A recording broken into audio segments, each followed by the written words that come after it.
Hey guys, and welcome to a brand new video here on FPL Now. Today we're going to be going over some of the best options that you can bring in for the newly announced Double Game Week 25 for Manchester United and Brighton. So if you're excited for the video, as always, make sure to drop a like down below. Let's try and hit 50 likes. Leave a comment, who are you thinking of bringing in for the Double Game Week? Subscribe if you're brand new. With all of that out of the way, let's get into the video, and I really hope that you enjoy. So, starting things off, how I'm going to do this video today is just go over a lot of the key players in both the United lineup and the Brighton lineup, and then go over some stats at the very end between key players such as Ronaldo and Bruno, and maybe Cucurella and a United defender, stuff like that, just to kind of get more information to do with the players that you could be bringing in for this Double Game Week. So straight off the bat, what I should just say is that Brighton do not play in Game Week 24. So do not bring a Brighton player in this week because they just simply do not play. Just roll the transfer and then you'll have 2 free transfers to bring in your Brighton players or United players, whichever you're going with, for Game Week 25. It makes absolutely no sense to bring in a Brighton player. The only reason I would, I guess, argue with is if you're going to be priced out of it, but you're probably not. They're not going to go up in price if they're not playing. If anything, they're going to go down in price. So yeah, Brighton do not play in Game Week 24, but they do double up in Game Week 25. So roll your transfer, and then or just make a different transfer this week, and then bring in your Brighton player next week. Don't do it this week. So United and Brighton have got double game weeks in Game Week 25. United play Southampton and Brighton. Brighton play United and Watford. Really nice double up for United. Pretty okay double up for Brighton as well. Watford game is going to be an interesting one to take a look at, just simply because the Watford manager's just been sacked, and we'll have to see what Roy's got for the Watford team. But anyway, De Gea, Sanchez. Honestly, Sanchez, really good season. De Gea playing out of his skin this season as well. Just very unfortunate with some of the goals that are going in. Not really his fault. He's been making save after save after save. It's the United backline that's really letting De Gea down. But I think both are okay options, because you've got United's goalkeeper who's got really nice fixtures coming up with the double, and then with the Brighton keeper, they've also got really nice fixtures coming up as well, because De Gea has Burnley before the double, and then after that he has Leeds and then Watford, and then after the double for Brighton's keeper Sanchez, he has Burnley, Villa, Newcastle. So really nice fixtures for both of these keepers. Of course, De Gea is a little bit more expensive. He's 0.5 more. If you are on a wild card this week, I'd probably suggest, I honestly don't know who I would bring in, because again, they've both got really good fixtures. I'm guessing if you're bringing Sanchez in on a wild card this week, then you'd obviously have another keeper to play, because of course Sanchez doesn't play in Game Week 24. I know I just said don't bring in a player this week, but it's a little bit different if you're on a wild card, because you don't want to be using those transfers later down the line. But yeah, honestly, both are okay options. They're both surrounded by good fixtures after this double. So I personally like De Gea more, just simply because he is in a better quote-unquote team on paper. And their fixtures, Burnley they've got this week, and then after they've got Leeds and Watford after the double. So I'm also not saying that just because I own De Gea, but I mean, I'm going to be offloading De Gea around Game Week 28, where they do have City, Tottenham, and Liverpool in 3 game weeks, whereas Sanchez, over the next 3 after the double and stuff, he has Burnley, Villa, Newcastle, but then he has Liverpool and City as well. So, neither of them is really a long-term hold, but for the foreseeable future in the next 4 or 5 game weeks, I think both are pretty good options. If you need a little bit more money, I'd go with Sanchez, but I personally think De Gea might be a little bit better. At the back, we've got Maguire, Dalot, Telles, Cucurella, and Burns. So Shaw has a hamstring injury. I think Wan-Bissaka has COVID. He's probably going to be better by the time Game Week 25 hits, because it's still a while away yet. But yeah, Shaw is out with a hammy injury. So Dalot, Telles, both interesting options to bring into that United lineup. Dalot very cheap, only 4.5. Playing a lot more football now as well. Over the last 3, he's played 90. Before that, he only played 9 minutes out of those 2 games, but then he played 4 90 minutes before that as well. So is he going to play both of the games? Maybe, maybe not. It's a bit of a tough call. You're much more wanting to go with someone like Maguire if you really wanted to. To be fair, from a United standpoint, the only kind of defensive player that I would bring in is De Gea. Dalot maybe, just because he's cheap. He's a nice little enabler. He probably should play both games, but I wouldn't really be looking at the likes of a 5 mil plus defender for United. They're very all over the place at the back, and especially players like Maguire. I'm only bringing him in on this kind of team thingy just because the other options are just not really there. And then Telles as well. Again, I don't know if I would really bring Telles in as well. I think if I was going to bring any United defender in, it would be Dalot. or Dallo, however you pronounce his name, but De Gea would probably be the main one. Brighton, on the other hand, Cucurella and Burn. So Brighton have a few defenders that are cheap but don't play every single game. Like you have the likes of Cucurella, who's going to play every single minute. He's a really nice option. He's got an assist over the last 5 game weeks, I do believe, as well. Dan Burn is another one that I think is a little bit more solid. He's played 90 in every single game since game week 15. He's only 4.4. You do have the likes of Lamptey as well, but his minutes are a little bit more of a risk. You have Veltman as well, who's playing every game but coming off on like the 60th, 70th minute, which could be good if Brighton have a clean sheet, and then obviously he comes off and then you block that clean sheet in, but he's unlikely to play the whole 90, but again, cheaper than Burn. But I think Burn is an okay option, to be fair. He's not exactly been playing bad football. He doesn't really get that many attacking returns, if any, but he does play every minute. He's in that Brighton backline, but I think Cucurella is probably the best defensive option.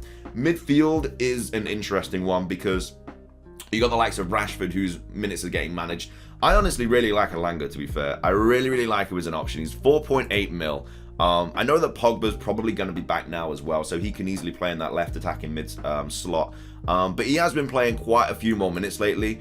We do know how Ralph likes playing, like, not necessarily playing younger players, but giving a chance to players that have come through, like, and giving just the chance. And he's been playing good football. He's been really fun to watch.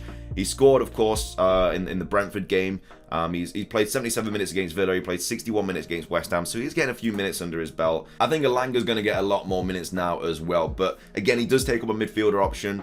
And there are a lot of good midfielders that you can be bringing into your team this season. Your likes of Bowen, Rafinha, you've got Foden, De Bruyne, Salah, Fernandes, all of these different players that you could be bringing in, Son as well. So would you want him to take up that spot? He is very cheap, but again, he is just a player you could, if you are going to wildcard soon, you could just, bring him in as a punt and then wildcard him out after game week 25 if we were going to do that. Rashford, again, another player whose minutes are getting managed a little bit at the moment. He's only played 28 against West Ham. He played 19 against Brentford, didn't play against Villa, 15 against Wolves. I'd probably stay away from Rashford personally, but he might get a few more minutes now. But Fernandes is probably the best midfielder you can bring in for United at the moment. He's been playing, not necessarily...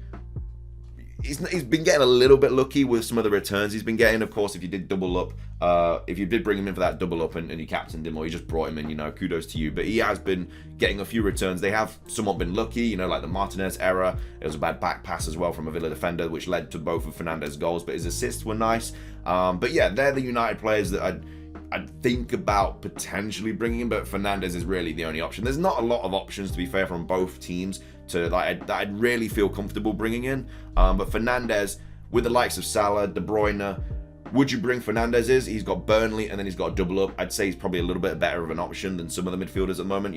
Will Salah be back for game week 24? Egypt did get through the other night, so he will be back for he will be back in England for game week 24, but will he play? We probably won't even get a Klopp press conference then, so I honestly I'm not really too sure about the Salah situation at the moment. Again, hold out on those transfers until we get more news. The Brighton side of things, Trossard and McAllister are probably your best options in midfield.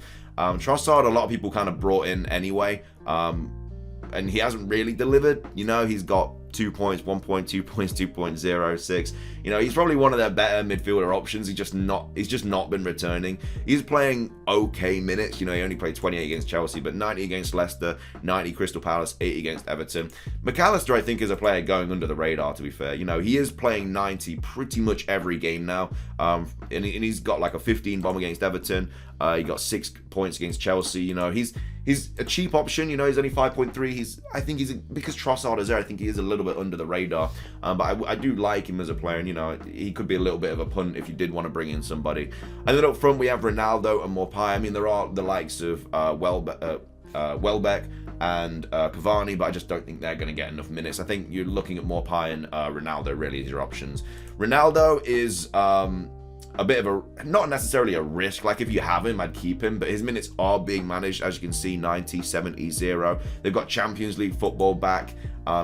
Does that kind of, jeopardize his spot in the Premier League fixtures, because they're going to obviously want to play him in the Champions League. So yeah, Ronaldo, I personally wouldn't bring him in at this point. I'd much rather go for Fernandes. But of course, they do play in different positions. Strikers, I think this season are just, I think it's just go low on strikers. I just think there's not really any standout striker that's been getting loads of points. You know, we all saw how Antonio was playing at the start of the season. He's dropped off. Kane's not been having a good season. You know, Ronaldo's minutes are getting managed. Calvert-Lewin's been injured. You know, the likes of Jimenez, he's been okay. But there's not really any standout striker. But the other striker for Brighton, Mopai, I mean, he's also been getting a few points here and there. 5-5, 1-5. 2-6, you know, pretty much plays 90 every game at the moment, but again, not the greatest options. I wouldn't necessarily bring, like, if they didn't have a double, obviously I would not be bringing in any of these players, bar maybe Fernandes and De Gea. But because they've got that double up, it does change your mind. But again, if they blank in that double, then you're just stuck with a player that you don't really want in your team. Like, would you really ever be bringing in McAllister? Would you be bringing in Mopai? Would you be bringing in Burn, Cucurella? I personally wouldn't, but it's just because of that double. Like, as soon as that double gets announced, it changes the game.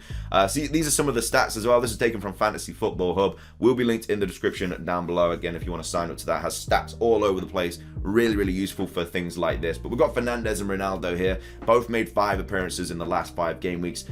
Bruno has had 2 goals, 2 assists. Ronaldo has 1 goal, 1 assist. Having a lot more shots than Bruno, though. 17 shots, 3 on target. Bruno's had 8 shots, 4 on target. Ronaldo's had 12 shots in the box, and Bruno has had 3. Expected goals is obviously higher for Ronaldo, but the expected assists are way higher for Bruno. 3 big chances each, but Bruno has created 3 big chances, and Ronaldo has created 0. So I personally like Bruno more. It's just when Ronaldo plays, I feel like Bruno plays a lot more deeper. And it kind of isn't great for him, but you know, when Ronaldo does miss a game, I think it's the Bruno show, and I honestly think that he is usually the best player on the pitch when that happens. From a defensive standpoint, you got players like Cucurella against Dallo. Okay, Cucurella played 6 to Dallo's 5, so these numbers are a little bit biased because obviously Cucurella's played more, but he has had 3 shots, whereas Dallo's also had 3, but only 1 assist for Cucurella, where Dallo's had no attacking returns. Conceded 6 for Cucurella, 4 for Dallo. Of course, has played 1 more game than Dallo, though. Shots conceded 77 to 60, clean sheet each. Expected clean sheet a lot higher for Brighton, and then big chances conceded a lot higher for Dallo. So as you can see, Brighton's defensive numbers are a little bit better at the moment than United. So would that kind of come into your consideration when bringing in these players? If I was going to bring in any double game week players personally, after the goalkeepers as well, because I think the goalkeepers are okay options, but again, I don't really like using a free transfer on a goalkeeper. I think your best options probably Cucurella and Fernandes and maybe Mopai. They're the only 3 players that I would probably be looking at. Like, if you have other options, like if you have Dallo, if you have Ronaldo, obviously don't get rid of them because they hopefully will play both, but the minutes are always at risk. But yeah, that is basically everything to go over for today's video. It's a bit of a weird one, like, you know, when you get these double ups, you're kind of expecting a few more double game weeks, but we're only really getting 1 at the moment. Like, we obviously got the Watford Burnley one that's still waiting to be played on Saturday. It's not as exciting when only 1 team is doubling up because everyone's kind of bringing in not necessarily the same players, but it's kind of all the same situation. Whereas if you have a big double game week and like 4 teams play twice, then, you know, the options are a lot more spread out. But either way, there are some of the options that you can be bringing in for double game week 25. Hope you enjoyed the video. If you did, make sure to drop a like down below, leave a comment, who are you bringing in, subscribe if you're brand new. It's everything from me though. Have a fantastic rest of your day, and until next time, peace.